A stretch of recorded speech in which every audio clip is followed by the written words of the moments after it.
إله إلا الله لا إله إلا الله توحید-سنت.com إلا الله لا إله إلا اس ویب سائٹ پر ملاحظہ فرمائیے ممتاز علماء کرام کی تقاریر، درس قرآن و حدیث، اسلامی کتب کا وسیع ذخیرہ، فرقے باطلہ سے مناظرے اور بہت کچھ۔ إلا الله لا إله إلا الله لا إله الحمد لله وكفى وسلام على عباده الذين اصطفى أما بعد أعوذ بالله من الشيطان الرجيم بسم الله الرحمن الرحيم ولله الأسماء الحسنى فادعوه بها سبحان ربك رب العزة عما يصفون وسلام على المرسلين والحمد لله رب العالمين اللهم صل على سيدنا محمد وعلى آل سيدنا محمد وبارك وسلم اللهم صل على سيدنا محمد وعلى آل سيدنا محمد وبارك وسلم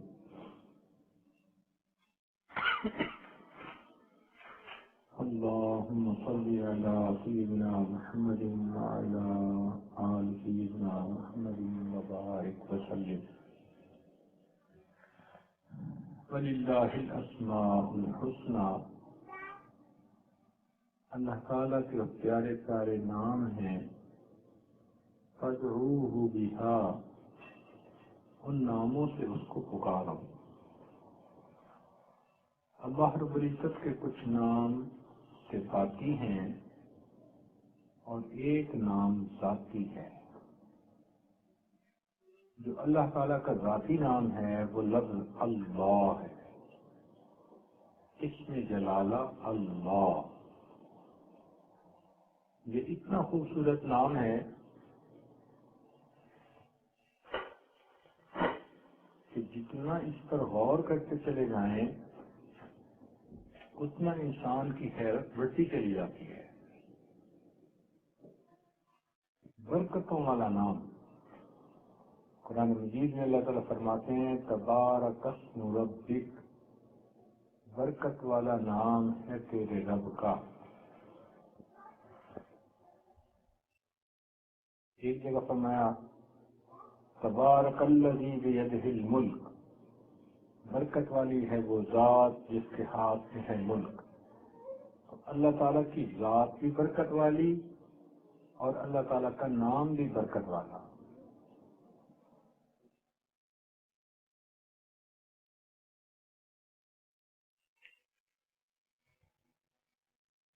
اسی لیے عربی میں ایک ایک لفظ کے کئی معنی ہوتے ہیں۔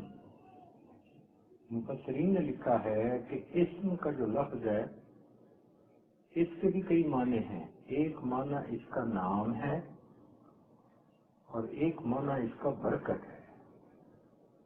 تو اگر اس کا معنی نام لیا جائے تو بسم اللہ کا ترجمہ بنے گا بسم اللہ، اللہ کے نام کے ساتھ۔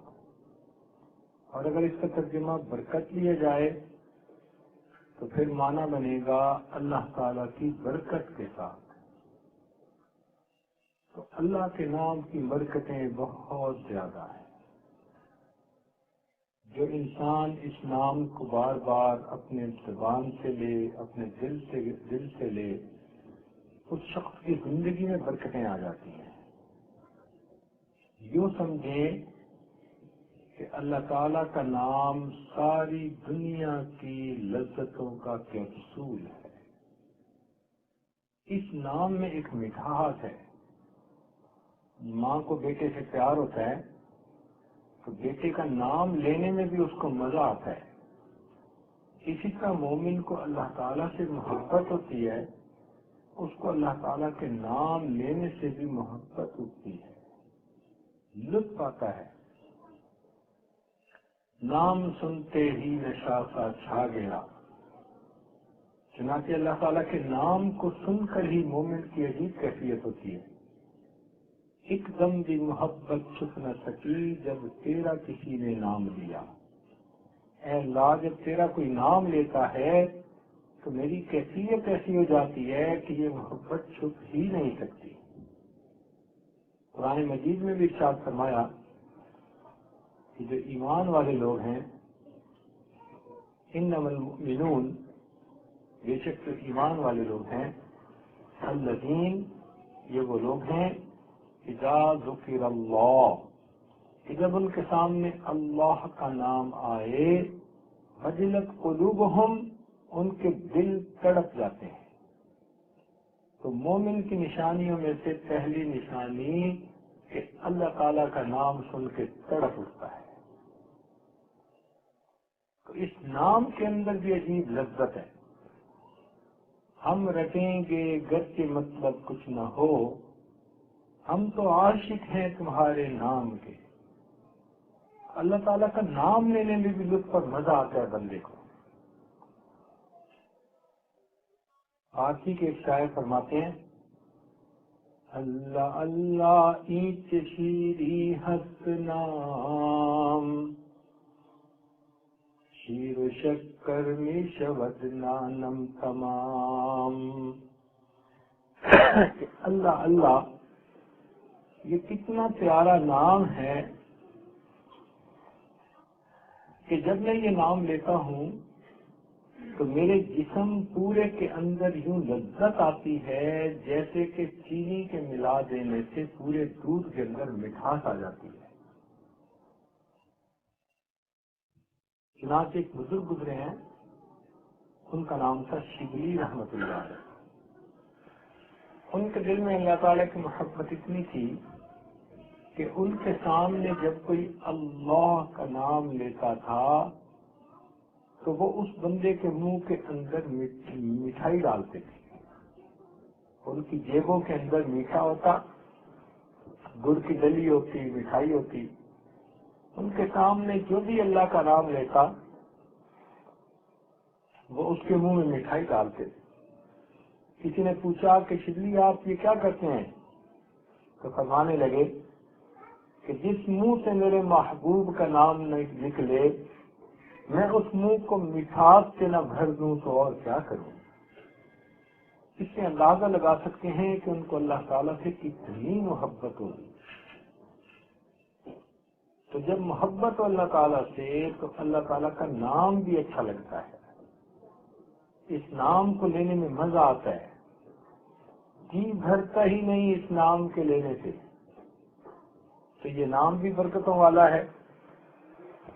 اس لیے حدیث پاک میں آتا ہے کہ اللہ تعالیٰ کے ناموں میں سے ایک نام ہے جس کو اسم اعظم کہتے ہیں. اس نام کی برکت سے دعا مانگی جائے تو وہ یقیناً قبول ہوتی ہے. اس پر مفسرین نے کافی تفصیل لکھی ہے. بعض حضرات نے کہا کہ یا حی و یا قیوم یہ اسم اعظم ہے. بعض نے کچھ اور کے بارے میں کہا، لیکن امام اعظم ابو حنیفہ رحمۃ اللہ علیہ نے فرمایا کہ اللہ کا جو نام ہے یہ اسم اعظم ہے. تو آصف بن برقیہ نے اسی اللہ کے نام کے ذریعے سے ملکہ بلقیس کا تخت ایک جگہ سے دوسری جگہ منگوا لیا تھا.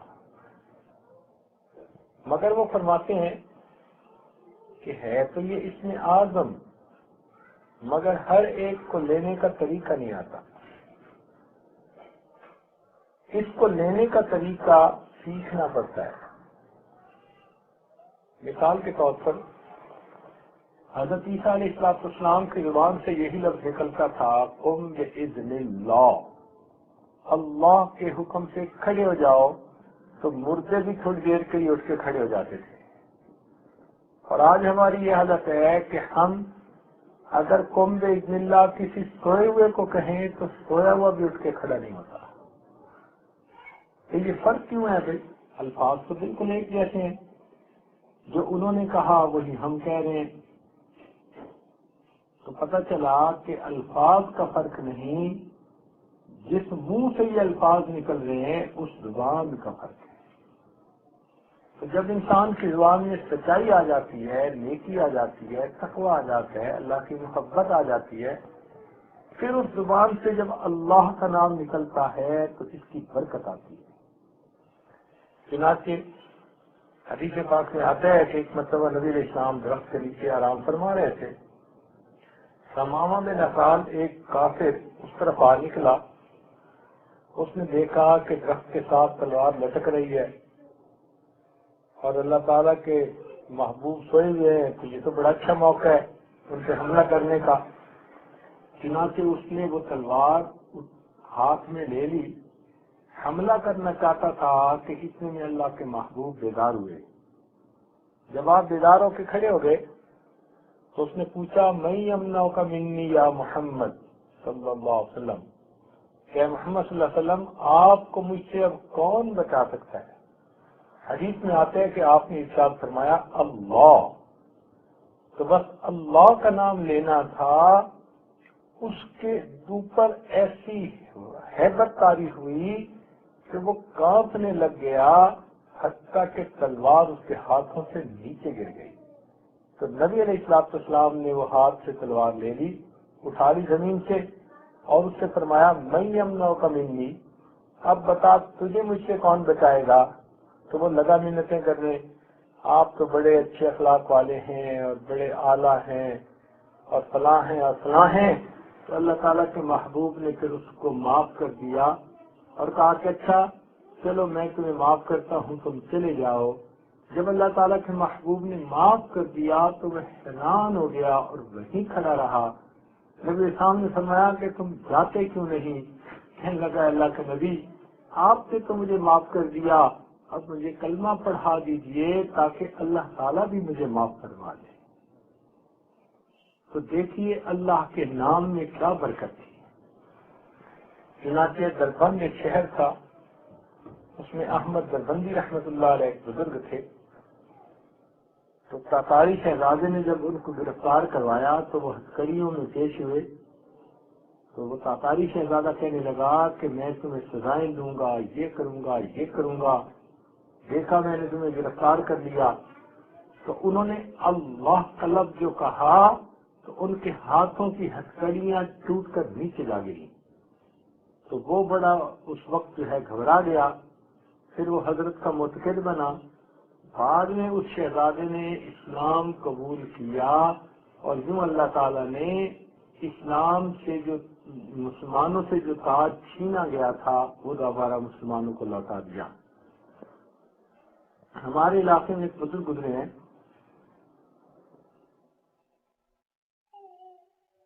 خواجہ غلام حسن سواک رحمت اللہ علیہ۔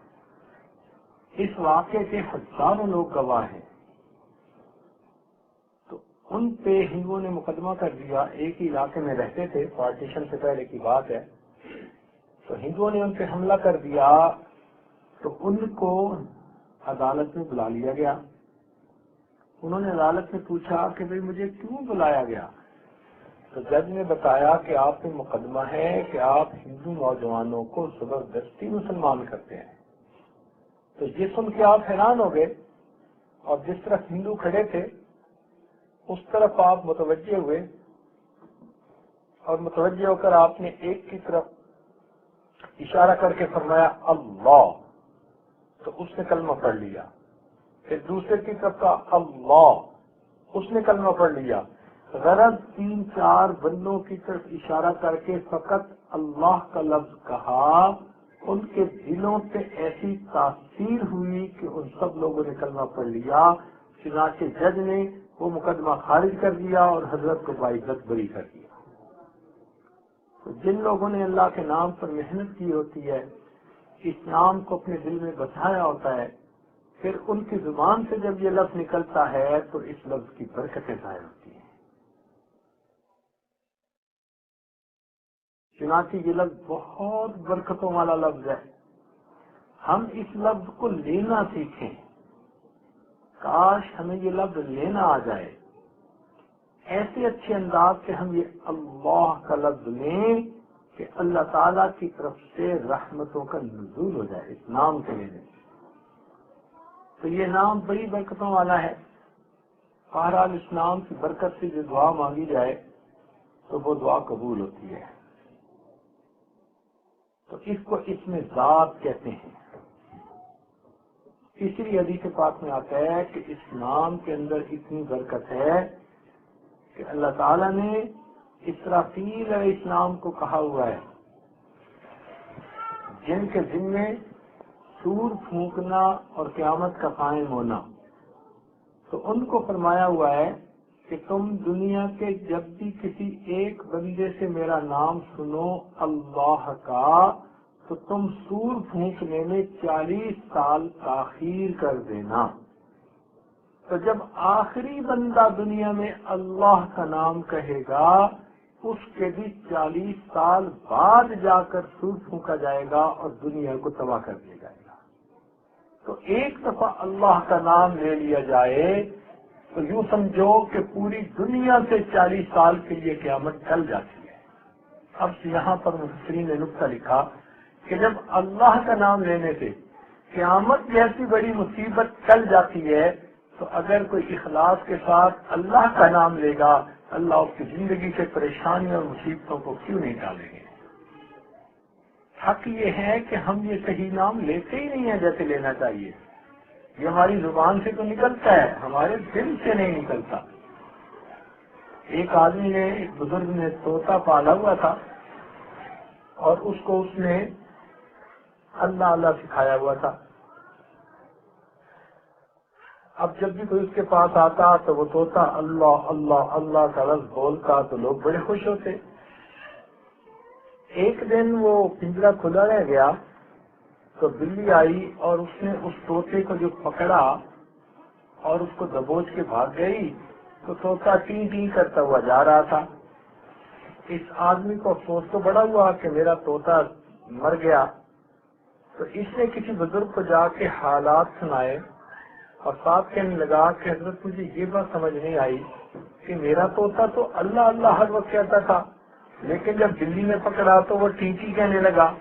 تو ان بزرگوں نے کہا کہ وجہ یہ ہے کہ تیرے طوطے کی زبان پر اللہ تھا اس کے دل میں ٹی ٹی تھی. جب موت آتی ہے تو وہ کچھ نکلتا ہے جو دل میں ہوتا ہے. تو اگر ہم اللہ کا نام زبان سے لیتے بھی پھرے اور دل میں دنیا گزری پڑی ہو تو موت کے وقت پھر یہ اللہ کا نام زبان سے کیسے نکلے گا. اس لیے اس کی کثرت کرنی چاہیے تاکہ دل پر اس کی تاثیر ہو. آپ نے دیکھا ہوگا کہ اگر ٹوٹی لیک ہو پانی کا نل لیک ہو تو نیچے پتھر بھی ہو نا تو قطرہ قطرہ قطرہ جو گرتا ہے تو وہ نیچے سوراخ بنا دیتا ہے. اب اگر پانی کا قطرہ برابر گرتا رہے مستقل گرتا رہے تو وہ پتھر میں راستہ بنا لیتا ہے. تو کیا اگر اللہ کا نام بار بار کسی دل پر چوٹ لگائی جاتی رہے تو یہ اللہ کا نام اس دل میں راستہ نہیں بنا سکتا. تو ہمارے دل کتنے پتھر کیوں نہ ہو اگر ہم باقاعدہ کثرت سے مراقبہ کریں گے تو ایک دن آئے گا کہ ہمارے پتھر دل میں سے بھی اللہ کا نام باہر اتر جائے گا.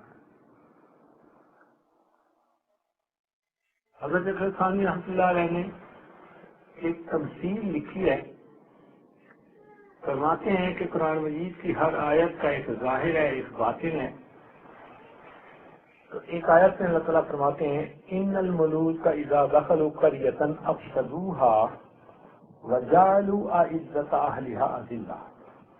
کہ جب بادشاہ کسی بستی پر حملہ آور ہوتے ہیں اس میں داخل ہوتے ہیں تو افسدوها اس میں فساد مچا دیتے ہیں اور جو وہاں کے رہنے والے ہوتے ہیں ان کو ذلیل کر کے وہاں سے نکال دیتے ہیں.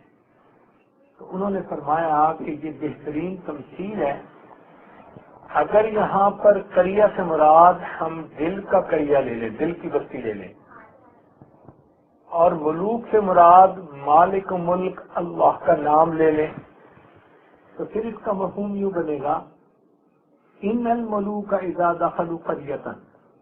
جب اللہ کا نام انسان کے دل کی بستی کے اندر داخل ہوتا ہے، اتر جاتا ہے، افسدوہا انقلاب مچا دیتا ہے، وجعلوا اعزت اہلھا اذلہ، اور دنیا جو دل کے اندر معزز ہوتی ہے اس کو ذلیل کر کے دل سے نکال دیتا ہے۔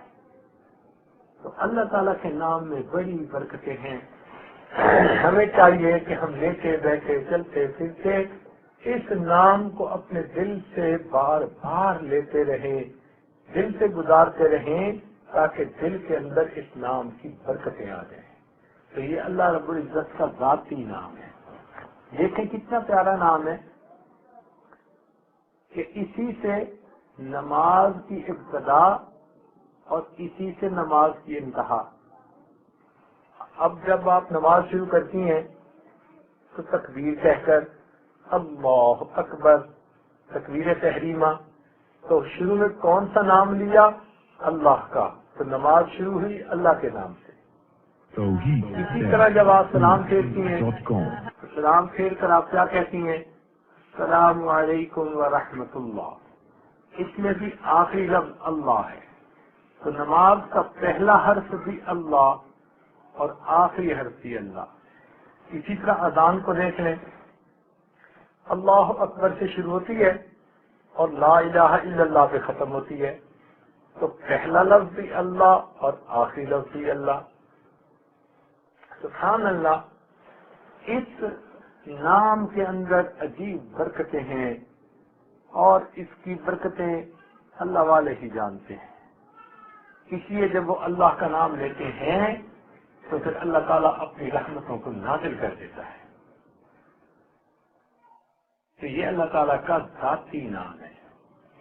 باقی اللہ تعالیٰ کے صفاتی نام ہے۔ صفاتی نام تو بہت سے، چلو دو چار کا مفہوم یاجز عرض کر دیتا ہے۔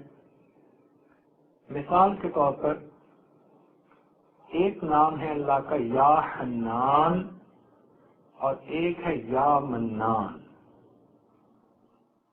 حنان کہتے ہیں اس ذات کو جو کسی کو اپنے سے روٹھنے نہ دے، اگر کوئی اس سے روٹھے تو اس کو فوراً منا لے، اس کو حنان کہتے ہیں۔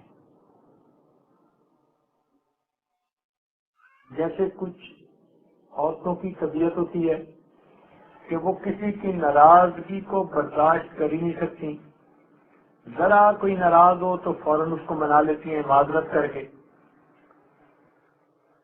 تو کسی کی ناراضگی کو برداشت نہ کرنا اور اس کو فوراً منا لینا، یہ حنان ہے۔ کیا مطلب ہوگا حنان کا؟ مطلب ہوگا کہ اللہ رب العزت وہ ذات ہے کہ جب اس کا کوئی بندہ اس کے در سے رخ پھیر کے ہٹتا ہے، اللہ تعالیٰ اس در سے ہٹنے والے بندے کو پھر واپس اپنے گھر کی طرف بلاتے ہیں۔ اسی ارشاد فرمایا یا ایھا الانسان ما غرک بربک الکریم، او انسان تجھے تیرے کریم پروردگار سے کس چیز نے دھوکے میں ڈال دیا۔ حالانکہ حق یہ بنتا تھا کہ اللہ تعالیٰ نے بندوں کو اتنی نعمتیں دی، وہ بینائی نہ دیتے ہم اندھے ہوتے، گویائی نہ دیتے ہم گنگے ہوتے، سماعت نہ دیتے ہم بہرے ہوتے، عقل نہ دیتے ہم پاگل ہوتے، صحت نہ دیتے بیمار ہوتے، لباس نہ دیتے ہم ننگے ہوتے، کھانا نہ دیتے ہم بھوکے ہوتے، پانی نہ دیتے ہم پیاسے ہوتے، اللہ تعالیٰ اولاد نہ دیتے لاولد ہوتے، مکان نہ دیتے بے گھر ہوتے، اللہ تعالیٰ اگر ہمیں دنیا کے اندر عزت نہ دیتے ہم ذلیل ہوتے۔ یہ سب کچھ جو نعمتیں ہیں یہ سب اللہ تعالیٰ کی رحمتوں کی وجہ سے ہیں۔ تو جس پروردگار نے اتنی نعمتیں دی، پھر اس کو دنیا کے اندر رزق بھی دیا، اب اگر اس کے در سے کوئی رخ پھیر کے پیچھے ہٹتا تو عذاب شاہانہ کا تقاضا تو یہ تھا کہ اس کو پیچھے سے دھکا بھی دیا جاتا، ایک لات لگا دی جاتی، تو اس در کو چھوڑ کے کسی اور کی طرف جاتا ہے، دفع ہو، میں نے اس در کو تیرے لیے ہمیشہ کے لیے بند کر دیا۔ مگر پروردگار تو ایسا ہرگز نہیں کرتے۔ کوئی بندہ اللہ کے در کو چھوڑ کے چل بھی پڑتا ہے، اس کو بھی پیچھے سے آواز آتی ہے یا ایھا الانسان ما غرک بربک الکریم، وہ انسان تجھے تیرے کریم پروردگار سے کس چیز نے دھوکے میں ڈال دیا، تو کیوں اپنے پروردگار سے روٹھ گیا، کیوں اس کے در سے دور جا رہا ہے۔ اور اگر کوئی بندہ دور پھر رہا ہو اور اللہ تعالیٰ کے گھر کی طرف آنا چاہے، اللہ تعالیٰ دروازے بند نہیں کرتے، بلکہ ایک بندہ جو 100 سال کی زندگی ملی، اس نے اپنی جوانی ضائع کر دی، اس نے اپنا مال ضائع کر دیا، سب کچھ اس نے اپنا برباد کر دیا اپنی خواہشات میں اور اپنی خواہشات میں اور اپنی خواہشات کی اتباع میں اور اپنی جو ہے زندگی کی عیاشیوں میں۔ اب اگر وہ بندہ اپنے پروردگار سے جو ہے صلح کرنا چاہتا ہے، بوڑھا ہو گیا، رشتہ دار سب دنیا سے فوت ہو گئے، اس کا گھر نہیں، اس کا در نہیں، اس کا کوئی ولی وارث نہیں، کوئی کھانا بنا کے دینے والا نہیں، لوگوں سے مانگتا ہے وہ دھکے دیتے ہیں، کوئی پاس بیٹھنے نہیں دیتا کہ یہ بوڑھا تو ہر وقت کھانستا رہتا ہے، کوئی اس کی بات نہیں سنتا، اب دنیا میں اس کی کوئی اوقات نہیں ہے۔ اب اگر یہ بوڑھا عمر کے اس حصے میں جب یہ 100 سال کا ہو گیا، جب دلائی بھی نہیں، جب عقل بھی پوری نہیں، سماعت پوری نہیں، منہ میں دانت نہیں، پیٹ میں آنت نہیں، جسم میں طاقت نہیں، نہ مال ہے نہ حسن و جمال ہے، اب کچھ بھی اس کے پلے نہیں، یہ اس وقت بھی اگر یہ سوچتا ہے کہ میں نے اپنے رب کو منانا ہے اور یہ اس حالت میں کانپتا ہوا اپنے پروردگار کے گھر کی طرف چل کے آتا ہے، تو پروردگار کی طرف سے اس کے لیے فرمان ہے، اگر یہ ایک بالش چلے گا میری رحمت اس کی طرف 2 بالش چلے گی، وَإِنْ أَتَانِي يَمْشِي، اور اگر وہ چل کے آئے گا أَتَيْتُهُ هَرْوَلًا، میری رحمت اس کی طرف دوڑ کے جائے گی۔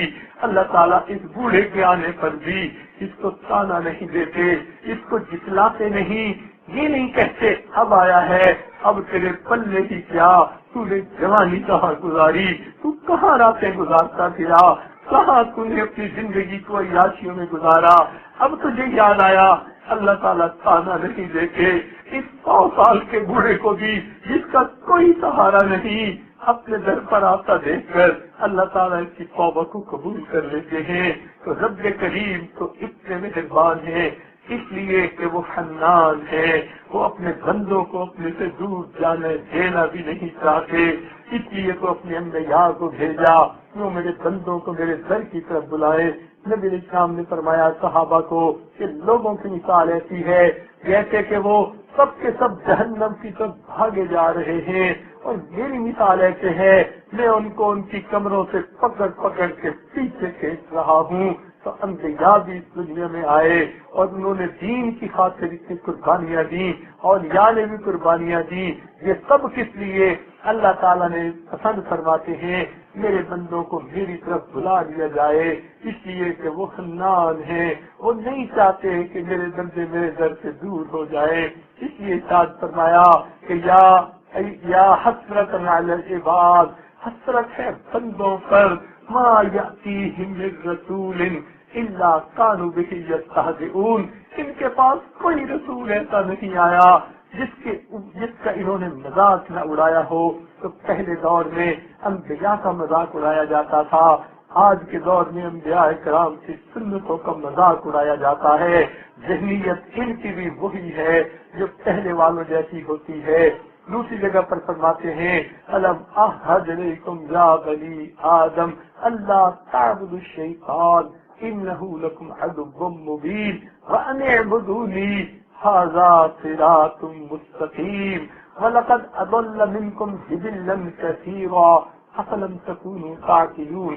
دیکھو کتنے پیار سے سمجھا رہے ہیں کہ میرے بندو شیطان کے راستے پہ نہیں جانا، رحمان کے راستے پر جانا ہے۔ یہ سب کس لیے؟ اللہ تعالیٰ حنان ہے، وہ نہیں چاہتے کہ میرے بندے میرے در سے دور جائیں، اور اگر کوئی بندہ روٹتا ہے اپنے رب سے اللہ تعالیٰ منا لیتے ہیں، جس طرح کوئی چھوٹا بچہ روٹ جاتا ہے آپ نے دیکھا ہوگا ماں اس کو کیسے مناتی ہے، گلے لگا لیتی ہے، اس کے بوسے لیتی ہے، پیار کرتی ہے۔ میرے بیٹے ماما سے نہیں روٹا کرتے، بیٹے ماما سے نہیں خفا ہوا کرتے، جس طرح ماں بچے کی ناراضگی کو برداشت نہیں کرتی، پروردگار بھی اپنی محبت کی وجہ سے اپنے بندوں کی ناراضگی کو پسند نہیں فرماتے، وہ بھی بندے کو منا لیتے ہیں۔ بالکل اسی طرح دیکھ لیجئے، چنانچہ اللہ تعالیٰ کا ایک نام حنان ہے اور اللہ تعالیٰ کا ایک نام منان ہے۔ منان کا مطلب ہوتا ہے ایسا احسان کرنے والا، ایسا احسان کرنے والا کہ کسی آدمی کو احسان اتنا کرے کہ اس کے مانگنے سے پہلے اس کو عطا کر دینے والا ہو، اتنا اس کے اوپر احسان، جو احسان بھی کرے اور نہ جتلائے اس کو منان کہتے ہیں۔ پروردگار نے ہم پر کتنے احسانات کیے ہیں، اربوں اور خربوں احسانات کیے، اور اللہ تعالیٰ اپنا احسان جتلاتے بھی تو نہیں ہے کہ میں نے تو اتنے احسانات کیے۔ آج تو ہم چند دن کسی کو گھر سے روٹی پکا کر کھلائیں، پھر اگر خفا ہو جائیں اسے تانا دیتے ہیں، احسان جتاتے ہیں، ہم نے تو اتنے دن تجھے کھانا کھلایا، ہم نے تیرے کپڑے دھوئے، خدمت کی، اس کو جتلا دیتے ہیں، مگر اللہ تعالیٰ تو نہیں جتلاتے، اس لیے کہ اللہ تعالیٰ منان ہے، وہ احسان تو کرتے ہیں مگر جتلاتے نہیں ہیں۔ اسی طرح اللہ تعالیٰ کا ایک نام کریم ہے۔ وہ کریم کا کیا مطلب ہے؟ کریم کا مطلب یہ ہوتا ہے کہ ایسا دینے والا کہ جو کسی سوالی کو دیکھے تو اس کے سوال کرنے سے پہلے ہی اس کو عطا کر دے، اس کو کریم کہا کرتے ہیں۔ اس کی مثال یوں سمجھے کہ اگر کار میں کوئی عورت بیٹھی ہوئی ہے اور وہ دیکھتی ہے کہ کوئی بچہ مانگنے والا یا عورت مانگنے والی آ رہی ہے تو دور سے آتا دیکھ کر وہ پہلے ہی جیب سے پیسے نکال لیتی ہے، مانگنے سے پہلے اس کو دے دیتی ہے، تو جو مانگنے سے پہلے دے دے اس کو جو ہے کریم کہتے ہیں۔ اللہ تعالیٰ کریم ہے، اس لیے فرمایا ما غرک بربک الکریم، تجھے تیرے کریم پروردگار سے کس چیز میں دھوکے میں ڈال دیا؟ وہ تو پروردگار دے کے خوش ہوتے ہیں، ساری دنیا کو دیکھو لے کے خوش ہوتی ہے، ایک پروردگار ہے جو دے کے خوش ہوتے ہیں۔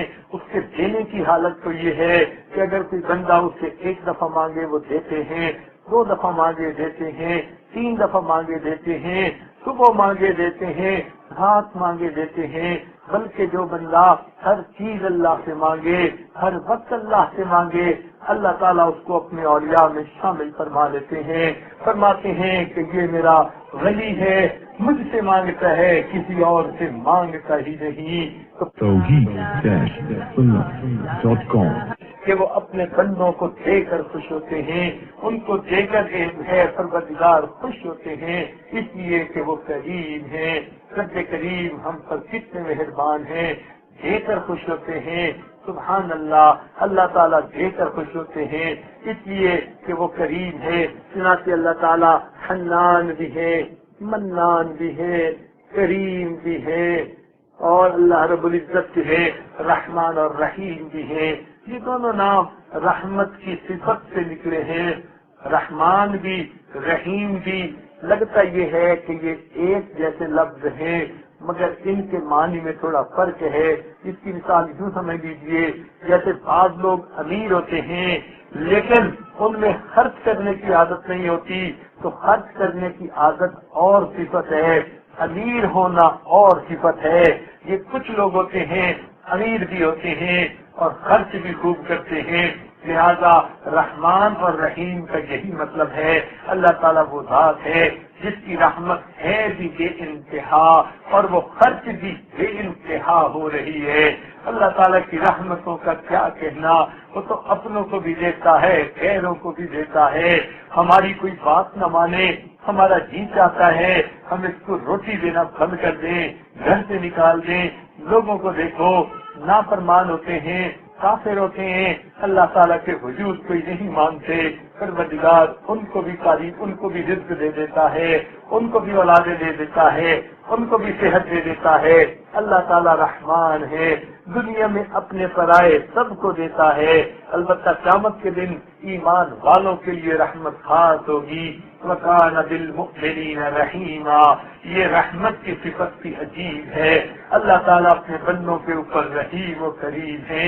دنیا میں اگر رحمت کی صفت کو دیکھنا ہو، اللہ تعالیٰ نے ماں باپ کے اندر یہ صفتیں رکھی ہیں، تو باپ کے اندر رحمانیت کی صفت کا جلوہ زیادہ ہوتا ہے، ماں کے اندر رحیمیت کی صفت کا جلوہ زیادہ ہوتا ہے۔ اسی لیے باپ کبھی کبھی تنبیہ کی خاطر، تربیت کی خاطر دھمکا بھی دیتا ہے اور انسان کو جو ہے تنبیہ بھی کر دیتا ہے، مگر ماں کو دیکھو، وہ تو اپنے بچے سے ہر حال میں پیار کرتی ہے، بچے ماں کی بات مانے پھر بھی وہ پیار کرتی ہے، نافرمان بن جائیں ماں پھر بھی پیار کرتی ہے۔ پوری دنیا کے اندر اللہ کے بعد ایک ماں ہی کی تو ذات ہے کہ جو نالائقوں سے بھی پیار کرتی ہے اور بروں سے بھی پیار کرتی ہے۔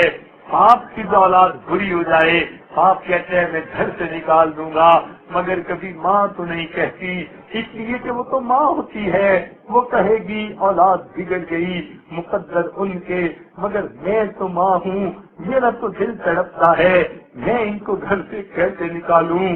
بلکہ ماں تو پریشان ہوتی ہے، دعائیں بھی کر رہی ہوتی ہے، اپنے میاں کی ڈانٹ بھی سن رہی ہوتی ہے، اس لیے کہ اس کے صفت کے اندر، اس کے دل میں رحیمیت کی صفت ہوتی ہے، اس وجہ سے وہ بچے کا دکھ دیکھ نہیں سکتی۔ کہتے ہیں کہ ماں اپنی اوپر تکلیف برداشت کر سکتی ہے، اولاد کی تکلیف ماں برداشت نہیں کر سکتی، اس لیے کہ اس کے دل کے اندر رحیمیت کی صفت اللہ نے ڈال دی ہے۔ اب اگر یہ ہے کہ اس چنانچہ حدیث پاک کا مفہوم ہے کہ نبی علیہ السلام ایک مرتبہ کسی سفر سے واپس آ رہے تھے، ایک بستی کے قریب آپ نے پڑاؤ ڈالا، اس بستی کی ایک عورت تھی جس کا تنور تھا، وہ تنور میں روٹیاں لگایا کرتی تھی، جب اس نے روٹیاں لگا لی تو وہ نبی علیہ السلام کی خدمت میں حاضر ہوئی، صحابہ سے پوچھا، کہنے لگی میں نبی علیہ السلام کو ملنا چاہتی ہوں۔ انہوں نے بتایا کہ اللہ کے نبی فلاں جگہ تشریف فرما ہے۔ وہ عورت آ گئی اور آ کر کہنے لگی، اے اللہ کے نبی، میں آپ سے ایک بات معلوم کرنا چاہتی ہوں، وہ یہ کہ میں آگ کا کام کرتی ہوں، تنور میں آگ جلاتی ہوں، روٹیاں لگاتی ہوں، اور مجھے آگ کے اندر ڈبکی لگا کر روٹیاں نکالنی پڑتی ہیں، لگانی پڑتی ہیں، مگر میرا ایک بچہ ہے، میں بچے کو اپنے سے دور رکھتی ہوں، آگ کے قریب بھی نہیں آنے دیتی کہ کہیں اسے دھواں نہ لگ جائے، پسینہ نہ آ جائے۔ اے اللہ کے نبی، میں ماں ہوں، جب میری محبت ایسی ہے کہ میں بچے کو آگ کے قریب بھی جو ہے دیکھنا پسند نہیں کرتی، دور رکھتی ہوں کہیں سے پسینہ بھی نہ آ جائے، تو پھر میں نے سنا ہے اللہ تعالیٰ تو ماں سے بھی زیادہ اپنے بندوں سے محبت کرتے ہیں، تو وہ قیامت کے دن اپنے بچوں کو جہنم میں کیسے ڈال دیں گے۔ حدیث پاک سے آتا ہے نبی علیہ السلام نے یہ بات سنی، آپ کی مبارک آنکھوں سے آنسو آنے لگے، سب تک گرنے لگے۔ اتنے میں جبرائیل علیہ السلام نے آ کر کہا، اے اللہ کے نبی، اللہ تعالیٰ فرماتے ہیں وما ظلمهم اللہ ولکن كانوا انفسهم یظلمون، اللہ ان پر ظلم نہیں کرتا، یہ اپنی جانوں پہ خود ظلم کرتے ہیں۔ اللہ تعالیٰ تو چاہتے ہیں میرے بندے جہنم سے بچ جائے، مگر یہ کرتوت کرتے ہیں، گناہ کبیرہ کرتے ہیں، نافرمانیاں کرتے ہیں، عورتیں ہیں تو بے پردہ پھرتی ہیں، نمازیں قضا کرتی ہیں، غیبت کرتی ہیں، ایک دوسرے سے بہتان باندھتی ہیں، کوئی جو ہے ایک دوسرے کے دل دکھانے کی پرواہ نہیں کرتی۔ جب یہ اتنے گناہ کر لیتی ہیں اپنے ہاتھوں کی کمائی کی وجہ سے، یہ جہنم خریدتی ہیں اور خود جہنم میں جاتی ہیں۔ اللہ تعالیٰ تو ہرگز نہیں چاہتے، تو واقعی بات ایسی ہے اللہ تعالیٰ نہیں چاہتے، لیکن ہم اپنے گناہوں کے سبب جہنم کے حقدار بن رہے ہوتے ہیں۔ اللہ تعالیٰ ہمیں سمجھ عطا فرما دے۔ اللہ تعالیٰ تو بڑے قریب ہیں، وہ تو بندے کی دعاؤں کو قبول فرما لیتے ہیں۔ چنانچہ ایک آدمی تھا جو بتوں کی پوجا کرتا تھا، ایک دن کسی پریشانی کی وجہ سے اپنے بتوں کے سامنے بیٹھ کر تسبیح کرتا رہا اور یا صنم یہ کہہ کر ان کو پکارتا رہا۔ ساری رات گزر گئی لیکن ان بتوں نے کوئی جواب نہ دیا. اس کو رات کے آخری پہر میں اونگ آنے لگی. اس اونگ کی وجہ سے اس کی زبان سے یا سمد کا لفظ نکل آیا. سمد اللہ رب العزت کا نام ہے. جیسے ہی سمد کا لفظ نکلا اللہ تعالیٰ کی رحمت متوجہ ہوئی. فرمایا لبیک یا عبدی، میرے بندے مجھ سے کیا چاہتا ہے؟ بڑی حیران ہے. رب کریم یہ تو بت پرست ہے، ساری رات بتوں کو پکارتا رہا. اب آپ کا نام تو غفلت اور نیند کی وجہ سے نکلا. آپ نے اس دنیا کو بھی جواب دے دیا. رب کریم نے فرمایا کہ دیکھو وہ بت پرست تھا، ساری رات بتوں کو پکارتا رہا مگر کسی بت نے جواب نہ دیا. میرا نام اگرچہ نیند کی وجہ سے اس کی زبان سے نکلا، اگر میں بھی جواب نہ دیتا پھر مجھ میں اور بتوں میں کیا فرق رہ جاتا. تو جو رب اتنا قریب ہو کہ نیند میں بھی اس کا نام زبان سے نکل آئے، اللہ تعالیٰ اس کا بھی جواب دیتے ہیں. کیوں نہیں دیکھتے؟ بچہ نیند میں امی کا لفظ پکارتا ہے، ماں اٹھ کے بیٹھ جاتی ہے، میرے ماں نے میرے بیٹے نے مجھے پکارا ہے. اللہ تعالیٰ تو ماؤں سے بھی 70 گنا زیادہ محبت کرتے ہیں. وہ بھی بندے کو اسی طرح پسند فرماتے ہیں. مگر ہمیں اللہ تعالیٰ سے مانگنا نہیں آتا. ہماری زبانیں جھوٹ بول بول کے کالی ہو چکی ہیں حقیقت میں. اس لیے جب دعائیں نکلتی ہیں تو وہ اللہ کے ہاں قبول نہیں ہوتی. کاش ہم ان زبانوں سے سچ بولتے، اللہ کا نام لیتے تاکہ یہ نورانی بن جاتی، پھر اس سے نکلا ہوا نام ہمارا تاثیر والا نام بن جاتا. اللہ تعالیٰ ہمیں اپنے گھر سے مانگنے کی توفیق عطا فرمائے اور ہمیں اللہ تعالیٰ اپنی محبت عطا فرمائے اور اللہ تعالیٰ ہمیں اس دنیا کے اندر اپنے دل کو صاف کرنے کی توفیق عطا فرمائے تو ہم اللہ تعالیٰ کے نام کا جتنا بھی ذکر کر سکیں اتنا کم ہے. اس کی وجہ سے دلوں میں محبت ہوگی اللہ تعالیٰ کی اور دلوں میں اللہ تعالیٰ کی عظمت آئے گی. اللہ تعالیٰ ہمارے آج کے مل بیٹھنے کو قبول فرما لے اور ہمیں اپنے مقبول بندوں بندیوں میں شامل فرما لے. وآخر دعوانا ان الحمد للہ رب العالمین. دعا سے پہلے تھوڑی دیر کے لیے مراقبہ کر لیجیے.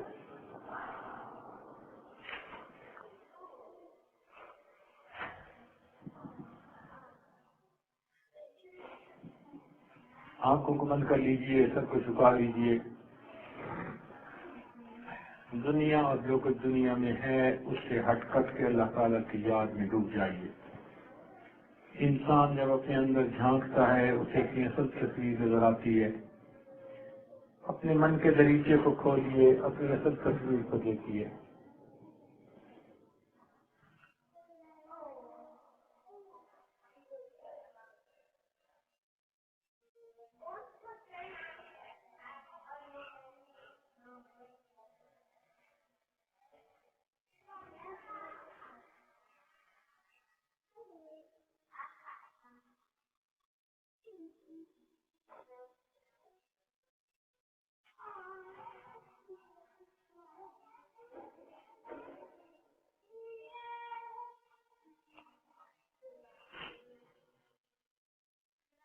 اللہ کو اپنا بنا لو، اللہ کو اپنا بنا لو، اللہ کو اپنا بنا لو.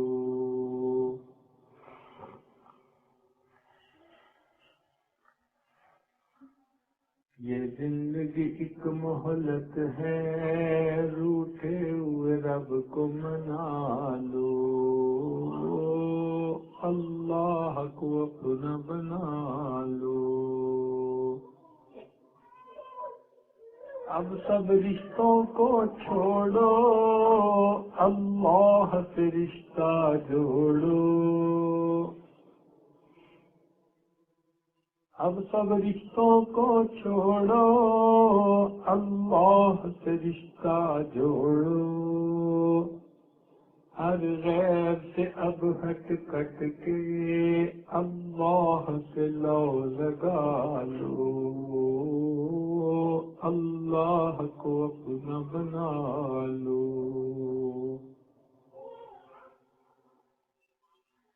اللہ کو دل میں بسا لو، اللہ کو دل میں بسا لو، اللہ سے لو لگا لو۔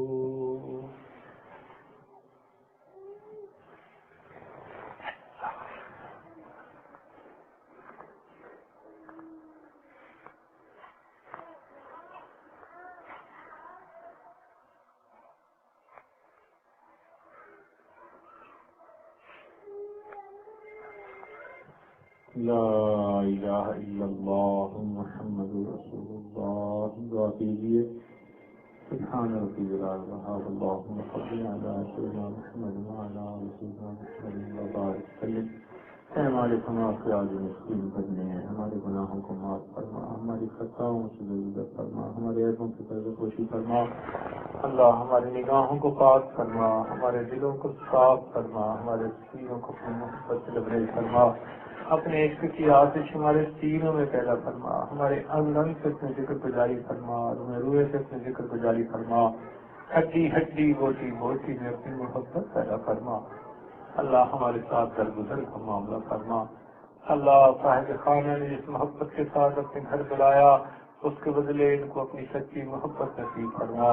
اللہ اس گھر کو برکتوں کے ساتھ آباد فرما، اس گھر کو اپنی رحمتوں سے آباد فرما، بری نظر سے محفوظ فرما، برے اثر سے محفوظ فرما، حاسدوں کے حسد سے محفوظ فرما، اولادوں کو نیکوکار بنا، فرما بردار بنا، ماں باپ کے